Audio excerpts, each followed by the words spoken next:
제품도 그렇지만 내 인생도 평생 프로토타입이다. 저는 UX 디자이너잖아요. 당시에 제가 스마트 홈에 들어가는 로봇을 개발하는 프로젝트를 하고 있었거든요. 나를 그런 로봇이라는 제품에 비교했을 때 우리나라에서는 잘 먹힐 수도 있겠지만 다른 곳에 갔을 때는 아닐 수도 있지 않을까? 어떤 상황에 나를 던져봐야 할까? 어떤 문제를 주면 내가 잘 풀 수 있고 잘 못 풀 수 있을까? 이게 너무 궁금한 거야. 여러 가지 챌린지를 통해서 테스트해보고 아니면 다음으로 넘어가고 또 극복하고 그 다음으로 나가고 결국에는 이전 버전의 나보다 다음 버전의 내가 더 나으면 됐지. 이런 생각으로 진화한 것 같아요. 안녕하세요. 저는 이재희라고 하고요. 지금 독일에서 6년째 IBM 디자인 연구소의 AI 거버넌스 팀에서 일을 하고 있고요. AI가 전혀 있지도 않은 그런 정보들을 사실처럼 얘기하는 경우가 굉장히 많거든요. 할루시네이션이라고 하는데 AI가 잘못된 말을 하거나 정보를 제공하지 않도록 관리하고 모니터링하고 플랫폼을 만드는 작업을 제 팀에서 하고 있고요. 제가 뭐 큰 성공을 해서라거나 엄청난 업적이 있다라거나 해서 이 자리에 온 거라는 생각은 하지 않거든요. 이걸 보시는 분들이 아, 저 사람은 저런 고민을 했구나. 저 사람만의 근거를 가지고 큰 결정을 했고 다음 스텝을 밟았구나. 그런 스토리를 들려주고 싶다. 그런 이유에서 온 것 같아요. 학부를 한국에서 졸업을 하고 첫 직장이 LG전자 UX 연구소였어요. 당시에 스마트홈 주제로 프로젝트를 많이 했었어요. 스마트 TV, 세탁기 혹은 냉장고 그런 제품들을 통합 관리하는 시스템 디자인. 그 이후에는 UX 거버넌스 팀에 들어가게 됐고요. 4년 정도 근무를 하다가 이탈리아 밀라노로 디자인 석사를 하러 가게 됐고요. 저는 기본적으로 어떤 선택을 할 때 그 선택의 동기가 부정적인 에너지에 근거해서 선택을 해서는 안 된다라는 생각을 늘 하고 있었거든요. 사실 뭐 1, 2년 차? 이때 회사를 막 나오고 싶었던 순간이 있었어요. 근데 결국에는 결론은 아 뭔가 여기서 이렇게 불만이 생겨서 다른 곳에 가게 되면 결국엔 거기서도 또 불만이 생겨날 것 같은 거예요. 여기서는 불만족했으니까 가서는 반드시 만족해야 돼. 그럼 지쳐요. 우리도 인생을 살아보면 알지만 그게 그렇게 마음처럼 되지 않잖아요. 그 상황이 안 맞았을 때 실망감이 너무너무 큰 거죠. 그래서 긍정적인 동기에 의해서 선택을 해야겠다. 이건 항상 머릿속에 있었거든요. 당시에 제가 스마트 홈에 들어가는 로봇을 개발하는 프로젝트를 하고 있었거든요. 근데 그런 로봇도 국내 마켓에서는 사람들한테 잘 받아들여지는 경우가 있고 다른 마켓에 그 로봇을 갖다 놔뒀을 때는 또 그게 잘 받아들여지지 않는 경우가 있거든요. 나를 그런 로봇이라는 제품에 비교했을 때 우리나라에서는 잘 먹힐 수도 있겠지만 다른 곳에 갔을 때는 아닐 수도 있지 않을까? 다른 곳에 갔는데도 잘할 수도 있는 거고 어떤 상황에 나를 던져봐야 할까? 어떤 문제를 주면 내가 잘 풀 수 있고 잘 못 풀 수 있을까? 이게 너무 궁금한 거예요. 그 큰 변화를 주기 위해서 해외 쪽도 많이 생각을 하게 된 부분이 있고요. 그 당시에 제가 31살이었거든요. 많은 것들이 나름 안정이 되고 다른 분들이 보기에 그 나이에 맞는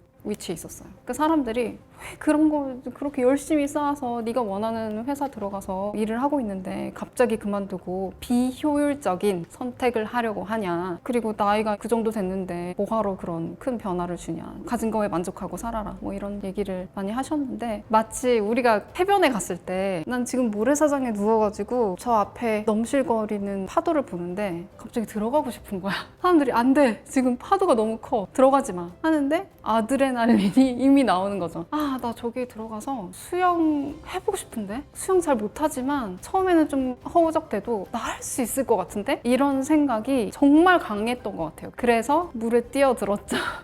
16년도 여름에 이탈리아 밀라노로 가게 됐죠. 이제 석사 인턴 프로그램이 있었어요. 베르사체라고 이탈리아 럭셔리 패션 브랜드에서 일을 하게 됐는데 UX 디자이너로 고용이 됐던 거죠. 럭셔리 패션 브랜드의 디지털 경험을 내가 한번 혁신해봐야지? 뭐 이런 포부가 있었던 것 같아요. 첫 며칠 되게 좋았어요. 뭐 아틀리에 막 사람들이 막 옷을 만들고 있는 거예요. 바느질하는 것도 보이고 막 모델들이 막 지나다니고 포토그래퍼들 막 멋지고 그랬는데 패션 쪽은 아니구나. 이탈리아 전통 패션 브랜드잖아요. 아무래도 UX 디자인에 대한 이해도라든가 UX 디자이너가 커리어를 디벨롭할 수 있도록 성숙된 조직의 환경 이런 것들이 많이 갖춰지지 않은 느낌이 들었었어요. 그래서 내가 원하는 장기적인 커리어 발전을 여기서 이뤄나가기에는 어렵겠다라는 생각을 했죠. IBM에 지원을 했던 시기가 석사를 한참 공부를 하던 시기였어요. 상시 모집에 등록을 하면 필요할 때 연락을 주겠다 등록을 그때 했었죠. 그 이후에 이후에 한 10개월이 흘렀고 그때 연락이 온 거예요. 슈투가르트라는 전혀 제가 알지 못했던 그 도시에 가서 이제 인터뷰를 하게 됐죠. IBM 인터뷰를 준비하면서 굉장히 많은 시간을 나의 키워드가 뭐지? 를 생각하는데 많이 투자했어요. 저는 UX 디자이너잖아요. 사용자의 경험을 디자인하는 사람. 그게 내 강점이라는 사람인데 고용 경험, 그 사람이 나를 인터뷰하는 이 경험도 뭔가 재밌게 만들어야 하지 않을까? 이 사람들도 웬 한국애가 한국에서 일을 했다가 이탈리아 밀라노에서 공부를 했다가 우리 독일 회사로 오려고 하네? 얘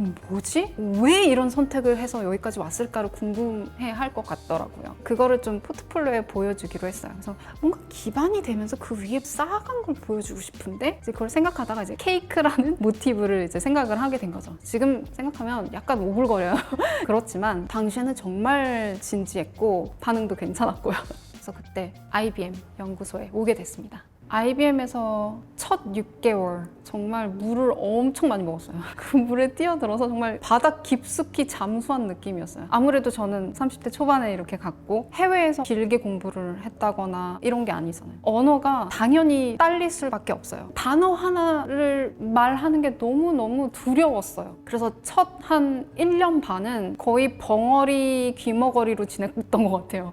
그래, 오늘은 단어 한두 개 알아들었네? 오늘은 미팅에서 이런 얘기를 한 건가? 그냥 그 정도. 그렇게 쭉 지내다 보니까 자괴감이 너무너무 심한 거예요. 당시에 제가 미팅에 들어갔을 때 굉장히 다이렉트로 피드백 하시는 분들이 많았어요. 누가 이렇게 디자인을 해? 논리적으로 말이 안 되잖아. 상식적으로 말이 안 되잖아. 자존감과 자신감이 정말 팍팍 긁히는 막 피드백들이 정말 많았거든요. 그래서 한 1년 반 계속 듣다 보니 그게 이제 들리는 거죠. 그리고 어느 순간에는 저거는 왜 그러지? 머릿속으로 이제 왜라는 질문을 하게 됐어요. 나도 한두 번씩 질문을 해봐야겠다. 그래서 그때부터 이제 저의 목표는 이 미팅에서 질문 하나 꼭 하기. 그 다음에는 2개를 해보기. 이런 식으로 하나씩 계속 늘려가는 연습을 했거든요. 아무래도 막 이렇게 치고 들어가서 말하는 포인트를 찾기가 되게 어려웠어요. 그래서 하루는 이제 동료한테 부탁을 했죠. 적어도 네가 미팅을 좀 주최를 할 때는 내 의견도 좀 물어봐 줄래?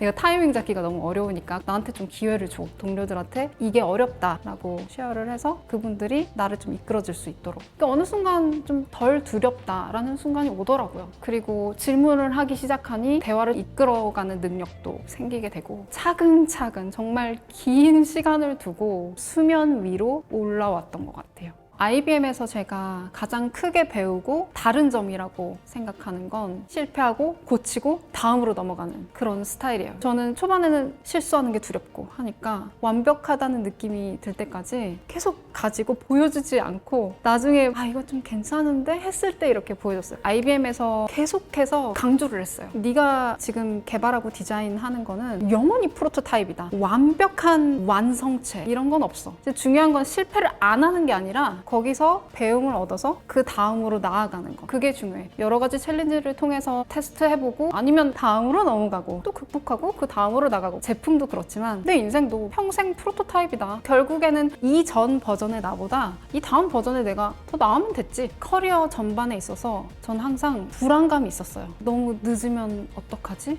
이 나이에 이 시점에 이런 자리에 있어야 하는 거 아닌가? 그래서 동료한테도 그런 얘기를 했어요. 너무 못하고 있는 것 같다. 근데 그 친구가 그러더라고요. 너가 만약에 1, 2년 일하고 그만둘 거다. 그러면 막 몰아쳐야지. 준비가 아직 안 됐어도 막 해보고 하겠지만 너 길게 일하고 싶다며. 그러면은 너가 정말 잘 준비된 상태에서 어떤 포지션을 맡아야 그게 길게 갈 거야. 그래야만 지속 가능한 성장을 할 수 있다고. 제 주변에서 그런 친구들도 많이 있었거든요. 준비가 살짝 덜 된 상태에서 타이틀을 달다 보니 반발도 심하고 불만이 되게 많고 프로젝트가 잘 안 되기도 하고. 그래서 저는 그 지속 가능한 성장 이런 말을 저는 평생 들어본 적이 없었어요. 그래서 저는 그게 굉장히 충격적이었어요. 이런 생각으로 좀 더 진화한 것 같아요. 요즘에 유튜브도 그렇고 책도 그렇고 빠르게 성장하는 방법, 어린 나이에 높은 자리에 가는 방법, 성공의 치트키 이런 이야기들이 굉장히 많더라고요. 이게 스프린트가 아니라 마라톤이잖아요. 아무래도 이제 커리어를 쭉 길게 가져가고 싶고 그러려면 오래 버틸 수 있는 정신력, 체력이 필요하고 근데 이렇게 쭉 달리다 보면 보면 에너지가 고갈되는 시점이 와요. 너무 자신을 다그치면서 빨리 하는 것에만 집중하지 않았으면 좋겠다.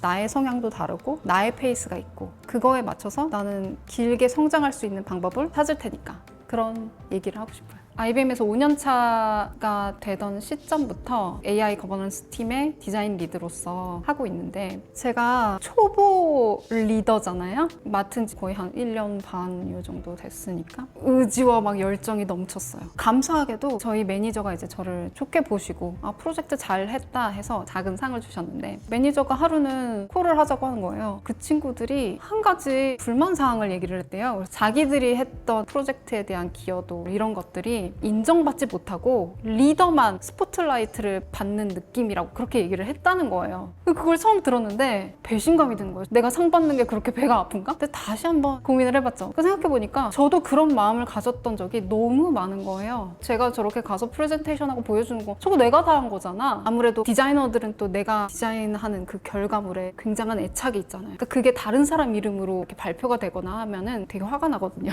이런 부분들을 되게 좀 명확히 해줘야겠다. 아침에 다 라운드 테이블에 앉아서 다이렉트로 얘기했어요. 매니저한테 이런 얘기를 들었다. 정확히 어떤 시점에 어떤 계기로 이런 생각을 하게 됐니? 왜냐면 그걸 내가 정확히 알아야 거기에 대한 대안을 세울 것 같아. 그리고 너희들이 원하는 디자인 리드의 역할, 그게 내가 생각하는 디자인 리드의 역할이랑 좀 다른 것 같거든? 그걸 좀 맞춰보자. 그래서 쭉 적었어요. 저 같은 경우는 뭐 팀의 성과를 다른 사람들에 보여줘서 의사결정권자들이 저희 프로젝트에 투자를 하고 팀이 커지고 그런 역할이 되게 중요하다고 막 적은 반면에 그 친구들은 프레젠테이션 하는 미팅이 있다. 그랬을 때 내 디자인을 디펜스하는 데 있어서 내 리드가 방패막이 돼서 얘기를 좀 잘해줬으면 좋겠다. 제가 생각하는 디자인 리드의 역할, 그 친구들이 생각하는 디자인 리드의 역할 완전히 다르더라고요. 그래서 항상 이런 갭이 있을 수 있구나. 조금씩 맞춰가는 연습, 그걸 해야겠다. 항상 크레딧 챙겨주고 너가 가서 이거는 너 이름으로 리드를 하면서 이 부분은 챙겨봐. 이거 발표할 때는 너의 기여도가 많으니까 너가 이번에는 발표해봐. 크리틱하는 세션에서 디펜스를 해주기. 이런 식으로 그들이 결과물을 보여줄 기회를 좀 만들어줘야겠다. 그 뒤로 놀랍게도 팀 분위기가 훨씬 좋아졌어요. 저는 어떤 리드든 그 팀원들 위에 있어서 가르치거나 지시를 하는 위치가 아니라고 생각을 하거든요. 팀원들의 경력이 저보다 훨씬 많은 경우도 많고, 그래서 그런 상황에서는 정말 많이 듣고 그 사람들한테 배우면서 한 가지 문제를 가지고 그냥 같이 풀어간다는 개념? 그 안에서 제가 플래닝 역할을 좀 더 맡고 있다. 그냥 그런 개념으로 저는 디자인 리드를 보고 있거든요. 지금까지 짧다면 짧고 길다면 긴 커리어 과정을 거쳐오면서 자신 있게 말할 수 있는 건 저는 잘 버티는 사람이다.